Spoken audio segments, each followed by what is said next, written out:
जय गुरुदेव, जय गुरुदेव। परम पुरुष गुरुदेव जी, जय गुरुदेव नाम।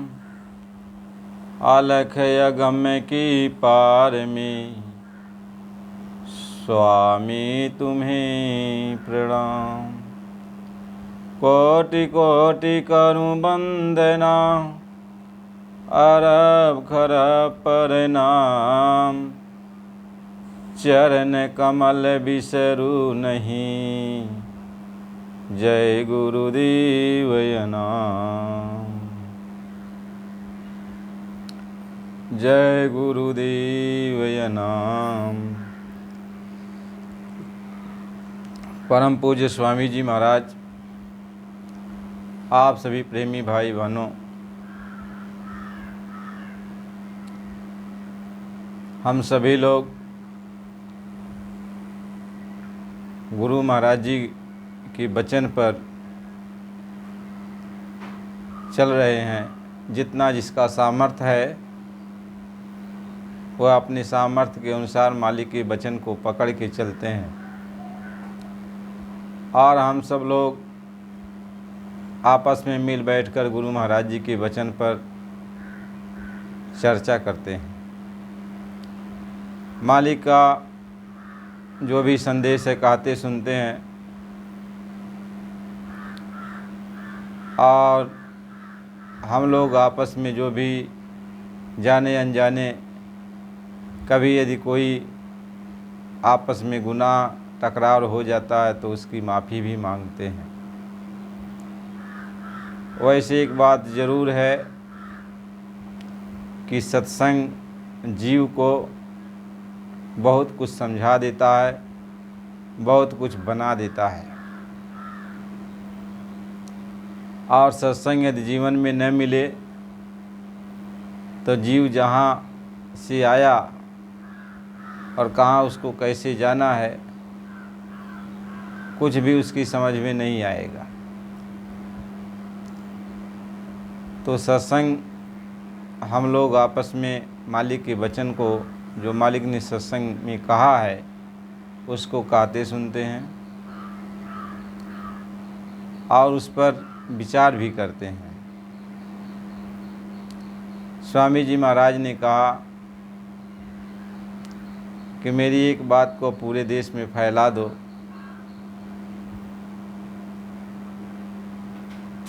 कि कलयुग में कलयुग जाएगा और कलयुग में सतयुग आएगा। स्वामी जी महाराज ने कहा कि बस तुम इतना काम करो कि पूरे देश में सबको ये बताओ कि बाबा जी ने कहा कि अब कलयुग में कलयुग जाएगा और कलयुग में सतयुग आएगा। अब इसके बाद आज जब वो सतयुग आएगा तो उसकी अगुवानी के लिए सब लोग तैयार हो जाओ, उसके स्वागत के लिए सब लोग तैयार हो जाओ। गुरु महाराज जी ने ये कहा कि ये बातें पूरे देश में सबको बताओ। आखिर लोग तैयार कैसे होंगे, कैसे उसकी स्वागत करेंगे? गुरु महाराज जी ने कहा सब लोग कोई समझाओ कि सतयुग में वही रहता है कि जो शाकाहारी होता है, सदाचारी होता है, अपने जीवन में जो कुछ भी वह बुराइयां किया है उसकी माफ़ी कराता है और फिर बुराइयों को छोड़ देता है। शराब, अंडा, मांस, मछली, जो कुछ भी ये कर्म हैं अच्छे बुरे, जिनको तज देना चाहिए। जैसे आदमी शराब पीता है, मांस खाता है, अंडा खाता है और नाना प्रकार के जीवों की हत्या करता है, तो इसको छोड़ देना चाहिए और उसको शाकाहारी रहना चाहिए। उसके मुताबिक जो भी इस संसार में अनाज, फल फूल, मेवा मिष्ठान बने हैं, फल फूल, उसको खाओ। तो जब ऐसा तुम बन जाओगे तो जब सतयुग आएगा तब उसकी तुम तैयारी करोगे या उसका स्वागत करोगे। क्योंकि कलयुग जब जाएगा तो कलयुग अपना कर्जा मांगेगा। उसका कर्जा क्या है? जो आपने बदकर्म किया है, बुरे बुरे कर्म किया है, उसका कर्जा है। तो कर्जा में झूठ है, लोभ है, मोह है, कपट है, अहंकार है, नाना प्रकार के जो अनैतिक कर्म हैं, यह उसका कर्म कर्जा है। वो जब जाएगा तो वो अपना कर्जा मांगेगा। तो जब उसका कर्जा तुम नहीं दे पाओगे तो एक थप्पड़ मारेगा तो करोड़ों का वारा न्यारा हो जाएगा। यानी एक झटके में करोड़ों का सफाया हो जाएगा। तो कलयुग जब जाने लगेगा तो अपना साज सामान लेकर जाएगा और उसमें हमारे अंदर यदि परिवर्तन नहीं हुआ, हम कलयुगी भाव विचार के ही रह गए, तो साथ में कहेगा चलो तुम सब सतयुग में रहने के काबिल नहीं हो। सतयुग आ रहा है तो उसमें रहने के काबिल नहीं हो और तुम लोग अब मेरे साथ चलो। तो कलयुग अपने इन अनुयायियों को, जिनके अंदर काम, क्रोध, लोभ, मोह, अहंकार तो सबके अंदर जगते हैं, चाहे सतयुग में हो, कलयुग में हो, द्वापर में हो, त्रेता में, कोई भी हो, तो काम, क्रोध, लोभ, मोह, अहंकार तो सबके अंदर रहते हैं। लेकिन जब आपका खान पान सही रहता है तो ये शांत रहते हैं, समझदारी से जो है इनका काम होता है। लेकिन जब खान पान खराब हो जाता है तो यही जो है उबाल खा जाते हैं। तो इसलिए खान पान पर महात्मा जोर देते हैं कि खान पान अपना सही बनाओ। तो जब खान पान सबका सही हो जाएगा तो आप टिक जाओगे, रुक जाओगे, और जब सतयुग आएगा तो उसकी आप अगवानी करोगे, स्वागत करोगे। तो स्वामी जी महाराज ने कहा तुम बताओ कि सब लोग शाकाहारी हो जाएं, सदाचारी हो जाएं, मांस, मछली, अंडा, शराब का सेवन करना बंद कर दें। आगे ऐसी भयानक परेशानियां, बीमारियां जो आने वाली हैं, जिसका तुम्हें अंदाज़ा भी नहीं है, और तुम भागते रहोगे, डॉक्टरों के पास जाते रहोगे। डॉक्टर तुम्हारा सब धन ले लेंगे लेकिन वह मर्ज तुम्हारे ठीक नहीं कर पाएंगे, क्योंकि तुम्हारे अंदर जो खून है वह जानवरों का खून हो जाएगा, और डॉक्टर जो है जो दवा आपको देता है वह इंसान के हिसाब से जो दवा बनाई जाती है उसका दिया जाता है। तो इंसान की दवा काम नहीं करती और आपके अंदर जानवरों का खून हो गया, और जानवरों की दवा अलग है। तो जानवरों की दवा आपको दी नहीं जा सकती। जानवरों की दवा आपको दी जाएगी तब भी आप बर्दाश्त नहीं कर पाओगे।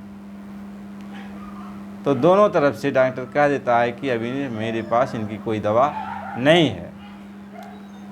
अभी तो उसी को स्वामी जी महाराज कहते हैं, तो ये जो तुम जो जानवरों का खून अपने खून में मिला रहा है, या खून बेमेल हो जा रहा है, बीमारियों को जन्म दे रहा है, बहुत भयानक बीमारियों का जन्म दे रहा है। इसलिए तुम शाकाहारी सदाचारी हो जाओ और आगे सतयुग के आगमन की तुम्हें तैयारी करनी है, तो तुम सतयुग के सिपाही बनोगे। तो गुरु महाराज जी ने बहुत कुछ इस तरीके से समझाया और कहा कि प्रचार करो कि कलयुग में कलयुग जाएगा और कलयुग में सतयुग आएगा। स्वामी जी महाराज ने कहा ये कब आएगा, इसका दिन तारीख मुझको पता है, वो कब आएगा। जब वो आएगा तब हम तुम्हें बता देंगे। और वह जब सतयुग आएगा, ऐसा नहीं है चुपके से चला आएगा, वह जो है गाजा बाजा के साथ आएगा, ढोल मजीरा के साथ आएगा, वह उसका लोग स्वागत करेंगे। आज जब वह सतयुग आएगा तो ये जो पंच महाभूत हैं, धरती है, आसमान है, अग्नि है, हवा है, पानी है, ये सब बहुमूल्य कीमत, इनके पास जो हीरे जवाहरात बहुमूल्य वस्तुएं हैं, ये आपको भेंट कर देंगे, निकालेंगे। और धरती जो है यह धन धान्य से हर तरह से परिपूर्ण हो जाएगी, सब लोग सुखी हो जाएंगे। जब किसी प्रकार का किसी को कोई तकलीफ नहीं रहेगा। कहते हैं सब सुंदर सब बिरुज शरीरा, अल्प मृत्यु नहीं कवनहु पीरा। कहीं सब सुंदर हो जाएंगे, सब जो है निरोगी सही सबका होगा उस समय। अकस्मात यानी अल्प मृत्यु, यानी अकस्मात मृत्यु नहीं होगी, छोटी अवस्था में मृत्यु नहीं हो जाएगी, क्योंकि वो उनका जीवन, उनका रहन सहन ऐसा बनी जाएगा कि वो दीर्घायु होते चले जाएंगे। कहीं अल्प मृत्यु नहीं कवनहु पीरा, और सब सुंदर सब बिरुज शरीरा। और इसके बाद जब ये धरती धन धान्य से पूर्ण कर देगी तो ऐसा नहीं है कोई कहेगा ये अभागा है, इसका भाग्य साथ नहीं देता, इसका भाग्य साथ नहीं देता, तो ये बात नहीं रह जाएगी। कहीं नहीं दरिद्र कोई दुखी न दीना, और नहीं कोई अबूध न लक्षण हीना।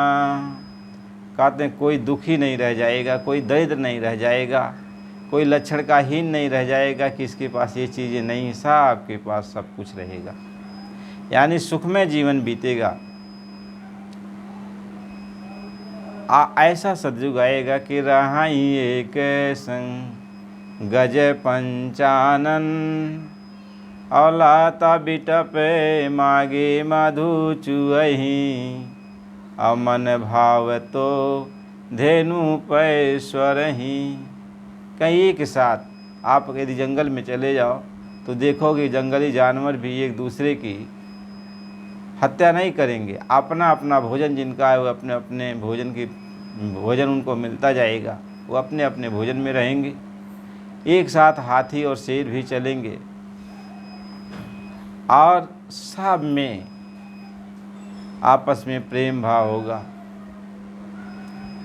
कैसा प्रेम भाव में अपना चलते रहेंगे, किसी को किसी प्रकार की कोई तकलीफ नहीं है, और सब लोग धर्म परायण हो जाएंगे। जगह जगह भगवान की कथा होगी, भगवान की चर्चा होगी, भगवान के बारे में सब लोग जो है चर्चा करते रहेंगे। हर जगह हर समय जहाँ देखो तहाँ भगवान की कथा होती रहेगी। सब जगह यह संसार प्रभुमय हो जाएगा, सारा संसार यह जगत मालूम होगा कि हर जगह प्रभु विराजमान है, भगवान हर जगह विराजमान है। तो सतयुग इस तरह से आएगा और हमेशा बसंत ऋतु छा जाएगा, सदाबहार। यानी जब मौसम ये समय ज़रूरत पड़ेगा कि किसान को पानी की ज़रूरत है, आसमान की तरफ देखेगा तो उधर बादल जो है आएगा और पानी बरसा के चला जाएगा। धूप की ज़रूरत है, धूप आ जाएगा।